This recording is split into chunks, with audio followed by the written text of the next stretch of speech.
이것은 스승의 목소리이다. 외침과 어루만짐이다.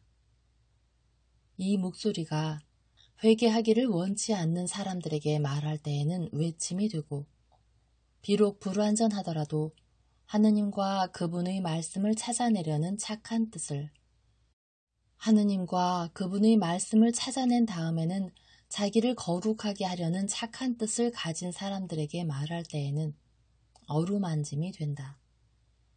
이 사람들에게는 말씀이 친구의 어루만짐이 되고 예수의 축복이 된다. 237. 예수와 요한과 마나헨 3년차의 끝. 538. 1946년 12월 13일. 두 사람은 벌써 사해 근처에 있어서 영향을 받는 짐승의 발자취가 전혀 없는 땅에 와 있으며 곧바로 동북쪽을 향하여 간다. 날카로운 돌과 소금 결정 투성이이고 키가 작고 가시가 있는 풀이 깔린 땅이 껄껄하다는 점만 빼놓고는 걸음 걷기가 좋고 무엇보다 조용하다. 눈 닿는 곳까지 사람의 그림자 하나 없고 날씨는 온화하고 땅은 말라있기 때문이다. 두 사람은 서로 말을 주고받는데 목자들 이야기를 하는 것을 보면 지난 며칠 동안 그들을 만나서 그들의 집에 머물던 것 같다. 그들은 또 병이 고쳐진 어린아이에 대하여도 말한다. 서로 사랑하며 조용히 말한다. 서로 말을 하지 않고 있을 때에도 지극히 사랑하는 친구와 같이 있는 것을 기뻐하는 사람과 같은 눈길로 서로를 바라보며 마음으로 말을 주고받는다. 두 사람은 쉬거나 음식을 조금 들기 위하여 앉았다가 다시 길을 가곤 하는데 항상 보기만 해도 내 마음에 평화를 주는 화평한 태도로 그렇게 한다. 여기에는 갈갈라가 있다 하고 예수께서 앞에 동북쪽에 있는 산 위에 햇빛에 그 흰 빛을 반사하고 있는 한 무더기의 집을 가리키시며 말씀하신다. 이제는 강이 가까웠다. 그럼 갈갈라에 들어가서 밤을 지내나요? 아니다, 요하나. 나는 도시란 도시는 모두 의도적으로 피했다. 그래서 이 도시도 피하겠다. 만일 어떤 다른 목자를 만나면 그의 집으로 갈 것이다. 우리가 곧 다다르게 될 큰 길 근처에서 밤을 지내려고 걸음을 멈추려고 하는 대상들을 보면 그들의 천막에 받아들여 달라고 청하자. 사막의 유목민들은 항상 인심이 좋고 지금은 대상들을 쉽게 만날 수 있는 시기이다. 만일 아무도 우리를 받아들여 주지 않으면 한 데서 우리 겉옷 속에 꼭 붙어서 자자. 그러면 천사들이 우리를 지켜줄 것이다. 오, 그렇습니다. 무엇이든지 슬픈 밤. 베들레헴에서 제가 지낸 마지막 밤보다는 그래도 나을 것입니다. 그런데 왜 내게로 바로 오지 않았느냐? 제가 죄인이라고 느껴서요. 그리고 저는 이렇게 말했습니다. 예수님은 하도 인자하셔서 나를 꾸짖지 않으시고 오히려 위로해 주실 것이다. 실제로 그렇게 하신 것처럼 그러면 내가 하려고 한 보석은 어디로 갈 것인가 하고요.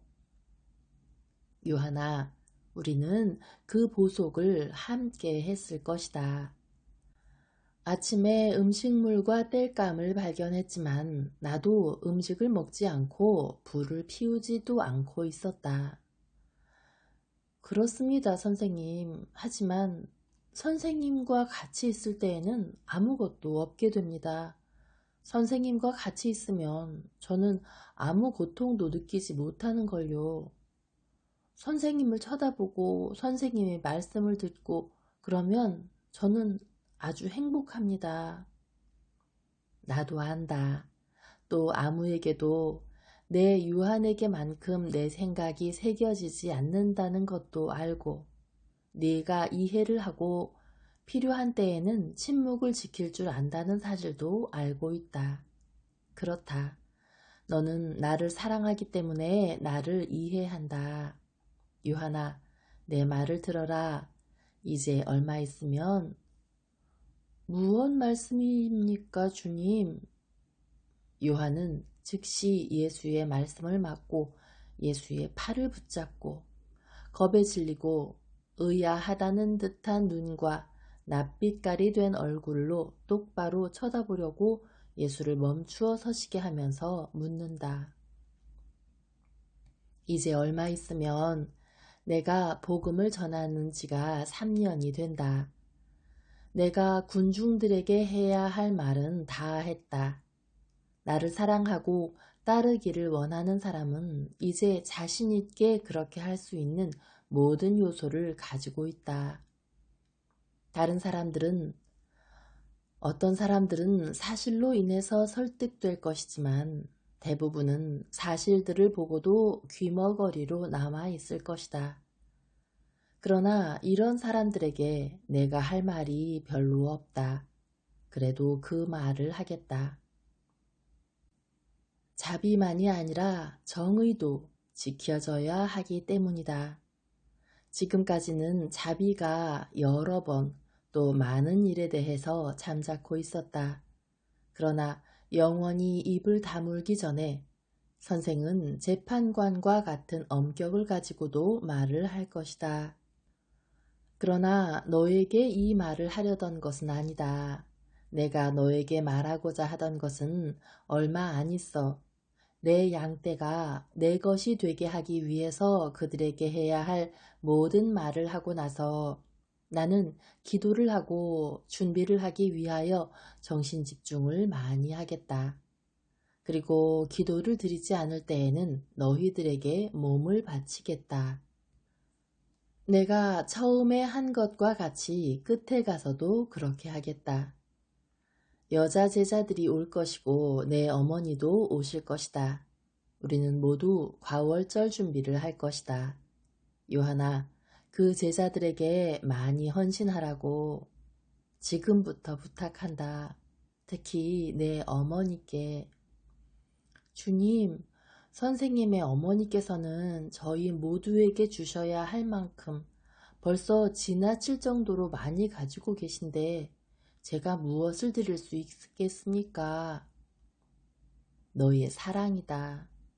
네가 내 어머니께 둘째 아들과 같다고 생각하여라.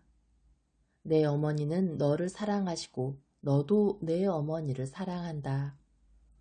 육체와 마음에 의한 어머니의 아들인 나는 점점 더 어머니를 떠나 있을 것이고 내 일에 몰두할 것이다. 그리고 어머니는 아시기 때문에 괴로우실 것이다. 어머니는 무슨 일이 일어날지를 아신다. 너는 내 대신으로도 어머니를 위로해드려야 하고 어머니의 절친한 친구가 되어서 어머니가 네 가슴에서 우시고 네 마음에서 위안을 받으실 수 있도록 해야 한다. 내 어머니는 너에게 모르는 여인이 아니시다. 너는 벌써 내 어머니를 모시고 산 적이 있었지. 하지만 선생님의 어머니를 경의를 가지고 사랑하는 제자로서 그렇게 하는 것 다르고 아들로서 그렇게 하는 것 다르다. 나는 내 어머니가 나를 잃으셨을 때 좀 덜 괴로워하시도록 내가 아들로서 그렇게 하기를 바란다. 주님은 돌아가시려는 겁니까? 주님은 곧 죽게 된 사람이 말하듯 말씀하셔요. 그게 저를 슬프게 하십니다. 내가 죽어야 한다는 말을 너희들에게 여러 번 해주었다. 그런데 정신이 산만하거나 알아듣게 되지 못하는 아이들에게 말하는 것과 같구나. 그래, 나는 죽음을 향해 간다. 이 말을 다른 사람들에게도 하겠다마는 나중에 하겠다. 너에게는 지금 말해주마. 요한아, 이 말을 기억하여라. 저는 주님의 말씀을 기억하려고 항상 노력합니다. 하지만 이 말씀은 너무나 고통스럽습니다. 너는 이 말을 잊기 위해서 할 수 있는 일을 다 한다는 말이지. 가엾은 것아, 네가 잊어버리는 것이 아니고 네가 기억하는 것이 아니다. 네가 내 의지로 그렇게 하는 것이 아니야. 바로 내 인간성이 견디어낼 수 없을 정도로 이 너무나 큰 일을 기억할 수 없는 것이다. 그리고 너는 네 머리 위에 떨어지는 바위 덩어리처럼 정신을 못 차리게 하는 너무나 큰 일이 얼마나 크고 극악무도할 것인지 완전히 알지도 못한다. 그렇지만 그렇게 될 것이야. 만일 네가 내 어머니께 아들이게 된 것을 보게 되면 대양과 같은 내 고통 속에서 한 방울과 같은 즐거움을 가지고 죽겠다. 오, 주님, 만일 제가 그렇게 할 수 있으면 베들레헴에서와 같은 일이 제게 일어나지만 않으면 물론 그렇게 하겠습니다. 아들과 같은 마음으로 지켜드릴 거예요. 하지만 어머니께서 주님을 잃으시면 어머니를 위로해 드릴 수 있는 그 무엇을 제가 드릴 수 있겠어요. 저도 모든 것을 잃고 고통 때문에 얼이 빠진 사람처럼 됐을 텐데 제가 어머니께 무엇을 드릴 수 있겠습니까? 지금 평온한 가운데에서 하룻밤도 깨어있지 못하고 조금 배가 고프다고 고통을 당한 제가 무엇을 하겠냐고요. 제가 어떻게 할 수 있겠습니까, 주님? 불안해하지 말고 이럴 때에 많이 기도하여라. 나는 너를 많이 데리고 있고 내 어머니와 함께 데리고 있겠다. 요한아, 너는 우리의 평화인데 그때에도 우리의 평화일 것이다. 염려 말아라, 요한아. 네 사랑이 모든 것을 할 것이야. 네, 그렇고 말고요, 주님. 저를 많이 데리고 계셔주세요. 저는 주님도 아시다시피 사람의 시선을 끌고 기적을 행하지를 바라지 않고요. 다만 사랑하기만 원하고 또 사랑할 줄만 압니다. 예수께서는 동굴에서처럼 관자놀이 쪽 이마에 또 입맞춤을 하신다. 두 사람은 강으로 가는 길이 보이는 곳에 와 있다. 여기에는 여행자들이 있는데 밤이 되기 전에 머무를 수 있는 곳에 갈 수 있기 위하여 타고 가는 짐승들을 막대로 찔러 몰거나 걸음을 재촉하거나 한다. 그러나 해가 진 다음에는 추위가 매서워지기 때문에 모두가 몸을 포근하게 감싸고 간다. 그래서 강을 향하여 빨리 가고 있는 두 여행자를 눈여겨보는 사람은 아무도 없다. 말을 탄 사람 하나가 거의 구보라고 할 수 있는 정도로 줄기찬 속보로 두 사람을 쫓아와서 지나쳐 가더니 몇 미터쯤 가서 큰 시내 위에 놓인 작은 다리 근처에 나귀들이 몰려서 가로막고 있기 때문에 멈춘다. 그 시냇물은 제법 급류인 척 거품이 일면서 요르단강 또는 사해 쪽으로 흘러간다. 건너갈 차례를 기다리는 동안 그 사람은 뒤를 돌아보다가 놀라는 몸짓을 한다. 그는 말에서 내려서 말고삐를 잡고 그를 알아보지 못한 예수와 요한을 향하여 뒤로 돌아온다. 선생님, 아니 어떻게 여기 계십니까? 요한하고만 계시네요. 하고 말 탔던 사람은 그의 모자 앞을 뒤로 젖히며 묻는다. 그는 모자전을 두건 모양으로 내려뜨리고 있었는데 바람과 먼지를 막는 마스크 노릇을 하는 것이라고도 말할 수도 있겠다. 마나헨의 씩씩한 갈색 얼굴이 나타난다. 마나헨, 당신에게 평화. 강을 건너려고 강 쪽으로 가는데 밤이 되기 전에 건널 수 있을런지 모르겠소. 그런데 당신은 어디로 가는 길이요? 마제론테에 몹시 불쾌한 소굴로 갑니다. 주무실 데가 없는 겁니까? 저와 같이 가시지요. 저는 대상로에 있는 어떤 여관으로 급히 가던 길입니다. 혹시 더 원하시면 나무 아래 천막을 치겠습니다. 필요한 것이 모두 안장 위에 있거든요. 그쪽이 낫겠소. 그런데 당신은 여관이 훨씬 낫겠지요. 주님, 저는 주님이 더 좋습니다. 저는 주님을 만난 것을 큰 은총으로 생각합니다. 그럼 가십시다. 저는 강의 연안을 저희 집 복도처럼 잘 알거든요. 갈갈라의 언덕 아래에는 바람이 막힌 수풀이 있고 제 말이 먹을 풀과 불을 피울 나무도 많이 있습니다. 거기면 우리가 편하게 있을 수 있습니다. 그들은 정말 동쪽으로 돌아 걸어서 건너는 곳이나 예리고로 가는 길을 버리고 빨리 간다. 오래지 않아 언덕 비탈을 타고 내려와 강 안쪽 평야로 퍼지는 우거진 숲을 기슭에 이른다. 저는 저 집으로 가보겠습니다. 그 사람들이 저를 알거든요. 우리 모두를 위해 양젓과 집을 청하겠습니다. 하고 말하며 말을 끌고 갔다가 빨리 돌아오는데 집단들을 메고 양젖이 가득 찬 구리로 만든 물통을 든 두 사람이 따라온다. 그들은 말없이 숲을 속으로 들어온다. 마나헤는 짚을 땅에 내려놓게 하고 두 사람을 돌려보낸다. 그는 안장주머니에서 부싯깃과 부실을 꺼내서 땅에 깔려있는 많은 나뭇가지로 불을 피운다. 불은 모두를 기쁘게 하고 따뜻하게 한다. 요한이 가져온 돌 2개에 올려놓은 냄비가 뜨거워진다.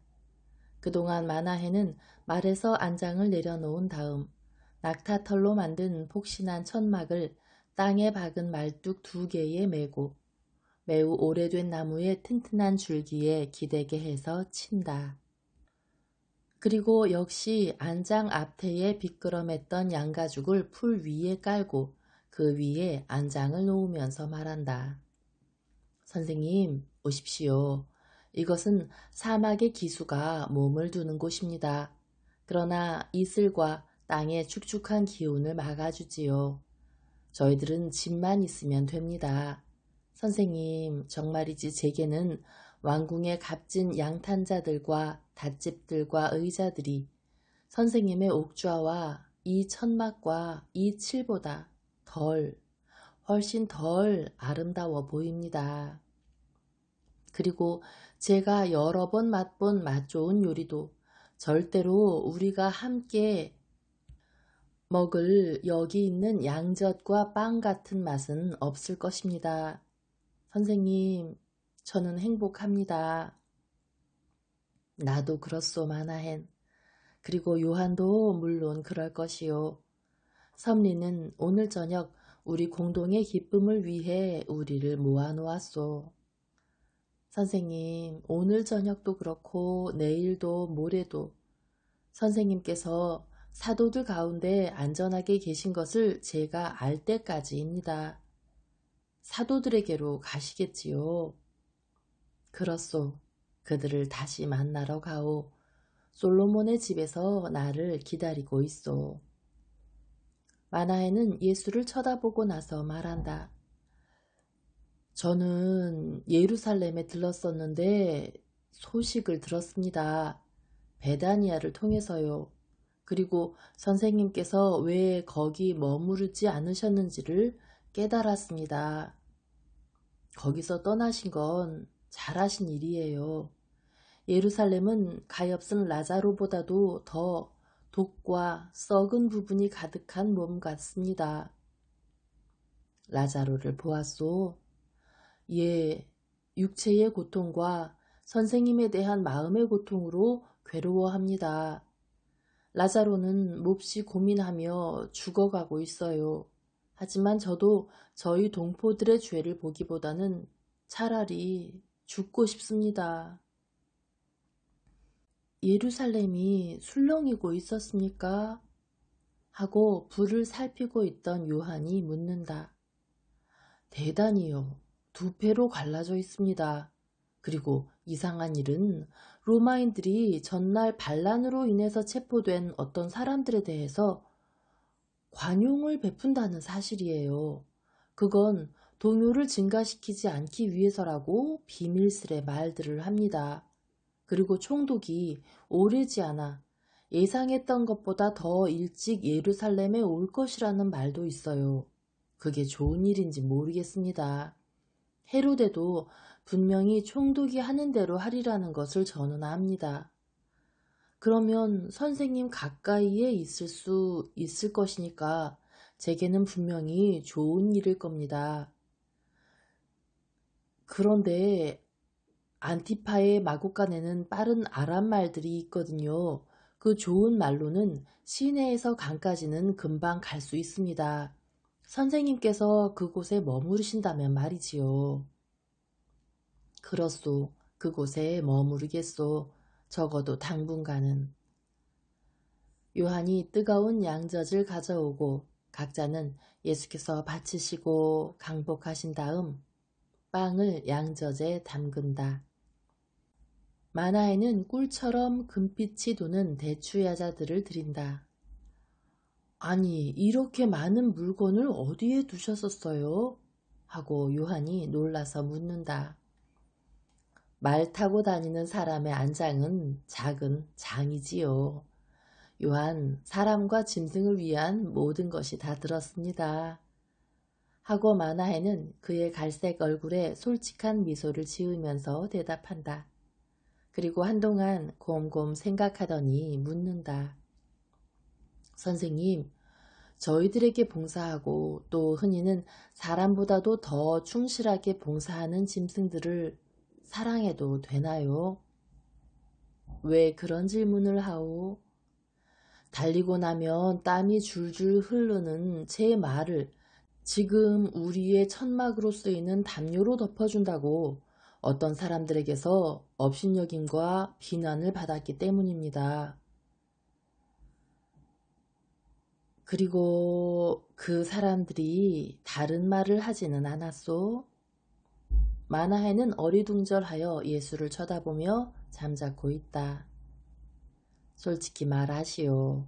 그들이 나를 또 한 번 헐뜯기 위해서 당신에게 한 말을 하는 것은 불평하는 것이 아니고 나를 모욕하는 것도 아니오. 선생님께서는 무엇이든지 다 아시는군요. 정말 선생님께서는 무엇이든지 다 아시니 저희들의 생각이나 다른 사람들의 생각을 숨기려고 하는 건 쓸데없는 짓입니다. 네, 맞습니다. 그 사람들은 저에게 이렇게 말했습니다. 당신이 그 사마리아인의 제자라는 걸 알겠소. 당신은 부정한 짐승들을 만져서 자기를 부정하게 만들려고 안식일까지도 어기는 그 사람처럼 이교도요 하고요. 아, 그거 틀림없이 이스마엘이 그랬지요. 하고 요한이 외친다. 네, 맞습니다. 그리고 그와 같이 다른 사람들도 그랬어요. 그래서 저는 이렇게 대꾸를 했지요. 내가 안티파스의 조정에 있기 때문에 부정하지 하느님께서 창조하신 짐승을 돌보았기 때문에 부정한 것은 아니라고 당신들이 말하면 당신들을 이해하겠소. 그랬더니 그들은 이렇게 대답했어요. 그들의 집단에는 헤로데 당원들도 있었으니까요.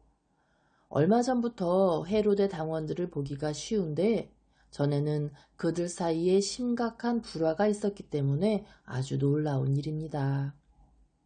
그 사람들은 이렇게 대답을 했습니다. 우리는 안티파스의 행동을 비판하는 게 아니라 당신의 행동을 비판하는 거요. 세례자 요한도 마케론테에 있었고 왕과 관계를 가지고 있었소. 그러나 그는 항상 의인으로 있었소. 하지만 당신은 우상 숭배자요 하고 사람들이 모여들고 있었어서 그 사람들을 흥분시키지 않으려고 말을 그만했습니다. 얼마 전부터 이 흥분 상태가 선생님의 거짓 제자 중에 몇 사람에 의해서 계속되고 있어요. 그들은 선생님께 반대하는 사람에 대해서 들고 일어나라고 군중을 부추기거나 자기들이 선생님께서 보내신 제자들이라고 말하면서 부당한 행위들을 합니다. 아니, 그건 너무합니다. 선생님, 그들이 어디까지 갈까요? 하고 요한이 흥분하여 말한다. 그들이 다다를 수 있는 한계 너머로는 가지 못할 것이다. 그 한계 너머로는 나만이 나아갈 것이고 빛이 빛날 것이며 아무도 내가 하느님의 아들이라는 것을 의심하지 못하게 될 것이다. 그러나 두 사람 다 내게로 가까이 와서 내 말을 들으시오. 그 전에 불에 나무를 더 넣으시오. 두 사람은 매우 기뻐하며 예수의 발 앞에 땅바닥에 깐 두꺼운 양가죽 위로 모여든다. 예수께서는 나무줄기에 의지하여 세운 천막에 기대놓은 진홍색 안장에 앉아 계신다. 마나헤는 거의 눕다시피 하고 땅바닥에 팔꿈치를 붙이고 머리는 손으로 받치고 눈은 예수의 눈을 바라보고 있다. 요한은 발꿈치를 괴고 앉아서 그가 늘 취하는 자세대로 머리는 예수의 가슴에 대고 한 팔로는 예수를 껴안고 있다.